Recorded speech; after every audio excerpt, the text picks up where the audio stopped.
News 16 Kerala. SFPR chairman M Safar സാറിന്റെ നിർദ്ദേശപ്രകാരം മലപ്പുറം ജില്ലാ കമ്മിറ്റി ദുരിതാശ്വാസ പ്രവർത്തനത്തിന് വളണ്ടിയർമാരെ അയച്ചു. തിരൂരങ്ങാടി SI ശ്രീ ശ്രീനിവാസൻ അവറുകളുടെ സാന്നിധ്യത്തിൽ ജില്ലാ president AK Bava, volunteer captain Ibrahim Karadan uniform കൈമാറി. സംസ്ഥാന വൈസ് പ്രസിഡന്റ് VP മൊയ്തീൻകുട്ടി, ജില്ലാ secretary Zubair Tanur, taluk president MK Ibrahimkutty, general secretary MA Rahim, vice captain Majeed Chelari, മറ്റ് ടീം അംഗങ്ങൾ എന്നിവർ ചടങ്ങിൽ പങ്കെടുത്തു.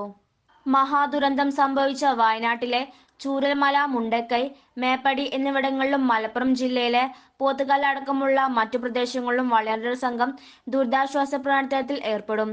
എത്തുന്ന പ്രദേശങ്ങളിലെ രക്ഷാപ്രവർത്തകരോട് സഹകരിച്ച് വേണ്ടപ്പെട്ട ഉപകരണങ്ങൾ ഉപയോഗിച്ച് രക്ഷാപ്രവർത്തനം നടത്താൻ സംഘത്തിന് നിർദ്ദേശം നൽകിയിട്ടുണ്ട്.